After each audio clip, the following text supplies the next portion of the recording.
అందరికీ నమస్కారం. నేను శిరీష. ఈరోజు మనతో పాటు ఉన్నారు సుప్రసిద్ధ జ్యోతిష్యవాస్తు పండితులు బ్రహ్మశ్రీ డాక్టర్ నాయకంటి మల్లికార్జున శర్మ గారు. గురుగారితో మాట్లాడదాం. గురుగారు నమస్కారం. నమస్కారం అమ్మా.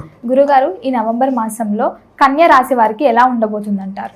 తప్పకుండా. ఓం శ్రీ గురుభ్యో నమః. ఓం శ్రీ మాత్రే నమః. కన్యారాశి, కన్యారాశికి అధిపతి రాశ్యాధిపతి బుధుడు. అంటే వీళ్ళు కన్యారాశి వాళ్ళు ఏంటంటే ముందు ముఖ్యంగా ఈ రాశి వాళ్ళకి కొంచెం బుద్ధిబలం అనేది బాగా ఎక్కువగా ఉంటుంది. రాశ్యాధిపతి బుధుడు కాబట్టి కొంత వివేకంగా నిర్ణయాలు తీసుకోవాలి, తొందరగా నిర్ణయం తీసుకోవాలి. ఆలస్యం అమృతం విషయం అంటారు కదా, ఎక్కడ ఆలస్యం అవుతుందో అక్కడ తొందరపాటు నిర్ణయాలు. అంటే ఆలస్యం చేయకూడదు అన్నప్పుడు ఆలస్యం చేయకూడదు, తొందరపడాలన్నప్పుడు తొందరపడాలి. దానికి డిఫరెంట్గా ఆపోజిట్గా ఉండే ఈ వ్యతిరేకంగా ఉంటారు వీళ్ళు. కాబట్టి నిర్ణయాలు తీసుకోవటం అనేది మంచి నిర్ణయాలు తీసుకోవాలి, తొందరగా తీసుకోవాలి. కొన్ని ఆలోచన చేయాల్సిన విషయాలు కూడా ఉంటాయి. అంటే ఈ రాశి వాళ్ళ యొక్క క్యారెక్టర్లో ఏమిటి అని అంటే తీసుకోవాల్సిన నిర్ణయాలనే తొందరగా తీసుకోరు. లేటుగా తీసుకోవాల్సిన నిర్ణయాలు తొందరగా తీసుకోవటం, తొందరగా తీసుకోవాల్సిన నిర్ణయాలు లేటుగా తీసుకునే అవకాశాలు ఎక్కువగా ఉంటాయి.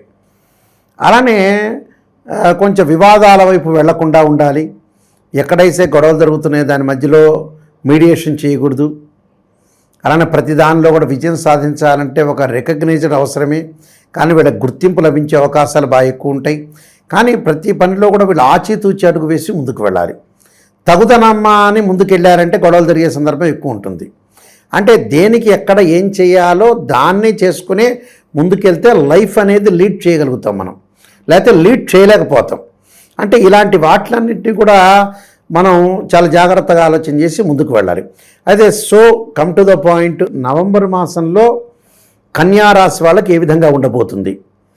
గురువు కర్కాటక రాశిలో వక్రస్థితిలో ఉండటం, శని మీనరాశిలో వక్రస్థితిలో ఉండటం, రాహు కుంభరాశిలోను, కేతువు సింహరాశిలోను, శుక్రుడు తులారాశిలోను, రవి బుధ కుజగ్రహాలు వృశ్చిక రాశిలోను, బుధుడు తుల వృశ్చిక రాశిలో సంచారం చేస్తుంది. ఇది గ్రహస్థితి.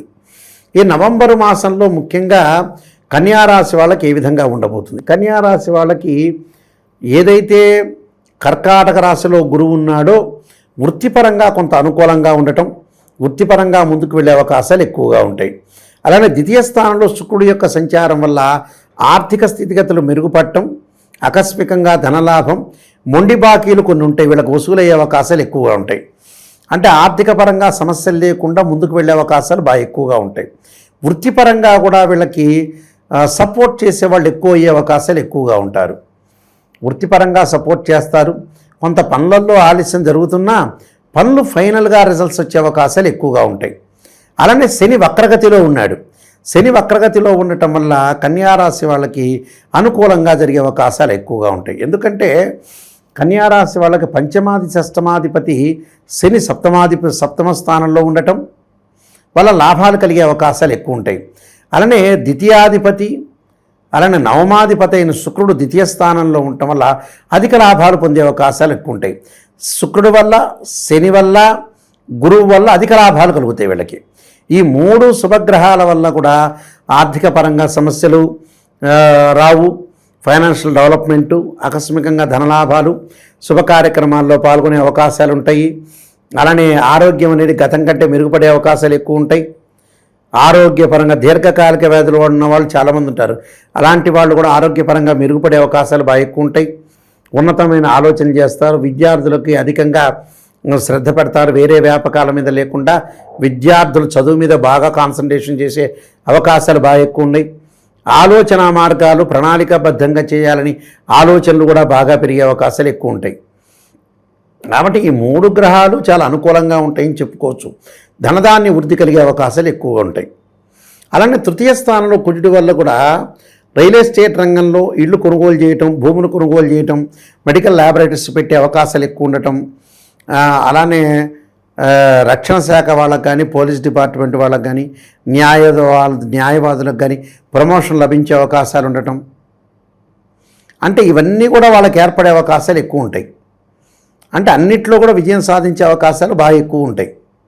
ప్రతిదానిలో ముందుకు వెళ్ళే అవకాశాలు ఎక్కువగా ఉంటాయి. కాబట్టి వాళ్ళకి ప్రతి పనిలో కూడా కొద్దిగా విజయం సాధించడం, వాహనాలు కొనుగోలు చేయటం, నూతన వాహనాలు కొనుగోలు చేస్తారు వీళ్ళు, బట్టలు కొనుగోలు చేస్తారు, అలానే బంగారు ఆభరణాలు కొనుగోలు చేస్తారు.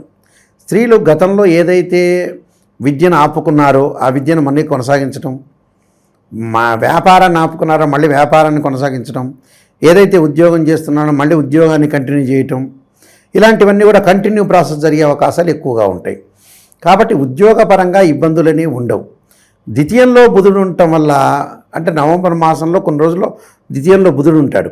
ఆ బుధుడు వల్ల వ్యాపార రంగంలో విశేషమైన కృషి చేస్తారు.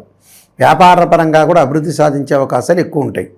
కాబట్టి ఇలాంటివన్నీ కూడా కొన్ని మంచి పనులు జరిగే అవకాశాలే ఎక్కువ ఉన్నాయి వీళ్ళకి, ఈ రాశి వాళ్ళకి. లేకపోతే ఏంటంటే కేతు యొక్క ప్రభావం వల్ల ఆరోగ్యపరంగా గతం కంటే మెరుగుపడినా కొద్ది జాగ్రత్త తీసుకోవాల్సిన అవసరం అనేది ఒకటి ఉంది. అంటే జాగ్రత్త అంటే కేతు వల్ల ప్రమాదాలు జరగకుండా, ఆరోగ్యపరము వేరు, ప్రమాదాలు వేరు.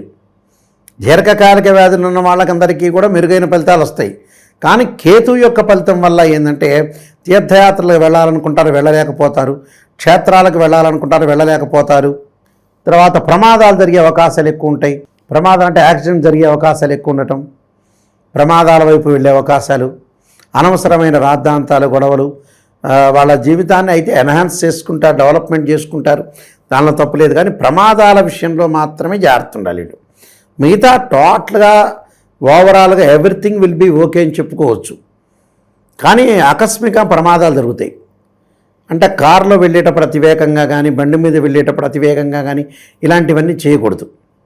అగ్ని ప్రమాదాలు జరిగే అవకాశాలు, శరీరంలో కొంత స్కిన్ ఎలర్జీ సంబంధించినవి, పుండ్లు ఇలాంటివన్నీ రాకుండా కాపాడుకోవాలి.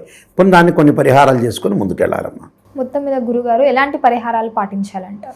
అంగారకాయుధే శక్తి అస్తాయి ధీమే తన్నో భౌమ ప్రచోదయాత్ అనే మంత్రాన్ని చక్కగా చదువుకోవాలి. సుబ్రహ్మణ్య స్వామి యొక్క ఆరాధన, రాహుకాలంలో దీపం పెట్టడం ఒకటి, అలానే గణపతి యొక్క ఆరాధన, తత్పురుషాయుధే మహాదేవాయ ధీమే తన్నో రుద్ర ప్రచోదయాత్ అనే మంత్రాన్ని చక్కగా చదువుకోవాలి. ప్రతి సోమవారం కూడా శివాలయంలో ప్రదర్శన చేసి ఓం నమః శివాయ పంచాక్షరి 108 సార్లు చదవటం వల్ల కూడా మంచి జరిగే అవకాశాలు ఎక్కువ ఉంటాయి. వీలైతే రుద్రహోమం చేసుకోవటం చాలా మంచిది. సంతానం లేని వారు సంతాన పాశుపతాస్త్ర హోమం, వివాహం కాని స్త్రీ పురుషులు ఎవరైతే కన్యా వరపాశుపతాస్త్ర రుద్రాభిషేకాలు, అఘోర గౌరీ పాశుపతాస్త్ర రుద్రాభిషేకాలు చేసుకోవటం చాలా మంచిది. ఎందుకంటే బర్త్ చార్ట్ వేరు, గోచారం వేరు. బర్త్ చార్ట్కి గోచారానికి లాట్ ఆఫ్ డిఫరెన్స్ అనేది ఉంది.